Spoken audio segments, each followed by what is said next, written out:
السلام علیکم ورحمۃ اللہ وبرکاتہ۔ یہ جو محل جس کے کھنڈرات کی آپ تصویر دیکھ رہے ہیں، آج سے 300 سال پہلے انتہائی خوبصورت اور بہت بڑا محل ہوا کرتا تھا، لیکن جیسے ہی اس محل کا مالک مرا، اس کے بعد کسی نے اس محل میں آباد ہونے کی کوشش نہ کی۔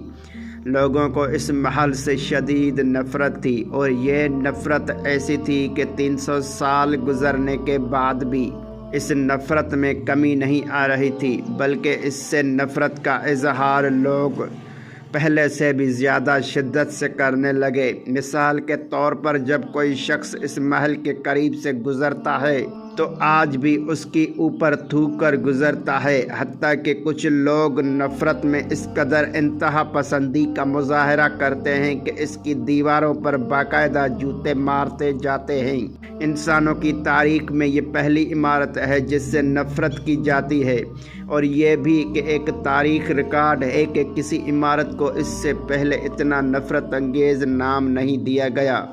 اس کو اس ملک کی گورنمنٹ نے سرکاری طور پر اسے غدار محل کا نام دے دی رکھا ہے۔ یہ بات تو شاید آپ کے لیے اتنی بڑی نہ ہو کہ کسی ملک میں کوئی حکومت کسی تعصب کی وجہ سے یا کسی نفرت کی وجہ سے ایسا نام دے سکتی ہے، لیکن آپ کے لیے حیرت کی بات ہوگی کہ اس سب سے بڑے عالمی ادارے یونیسکو نے بھی اسے غدار محل کا ہی نام دے رکھا ہے، حتیٰ کہ جن کے لیے یہ غداری کی گئی، اس انگریز نے میر جعفر کے لیے لفظ غدار ایک عہدے کے طور پر پکا مختص کر دیا تھا، یہاں تک کہ میر جعفر کی موت کے بعد اس کی اولاد کو باقاعدہ پینشن ملتی تھی۔ ماضی کی روایت پر چلتے ہوئے جیسے ہی میر جعفر کے بیٹے یا پوتے کی باری آتی تو باقاعدہ آواز لگائی جاتی کہ میر جعفر غدار کا پوتا پینشن وصول کر لے۔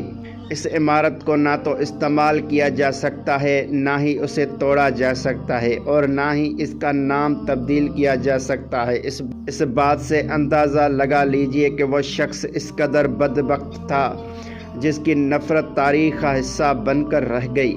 اس دنیا میں آج تک کروڑوں اربوں انسان گزر چکے ہیں جن سے ان کے جرائم اور گناہوں کی وجہ سے شدید نفرت کی جاتی ہے، لیکن کسی کو بھی تاریخ میں اتنی نفرت سے یاد نہیں کیا جاتا کہ اس کے گھر کے نام کو بھی نفرت کے نام میں تبدیل کر دیا گیا۔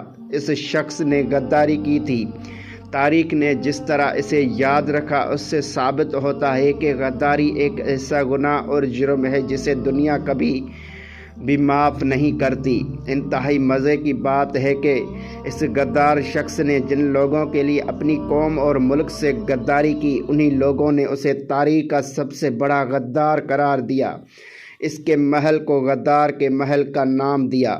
وہ شخص میر جعفر تھا۔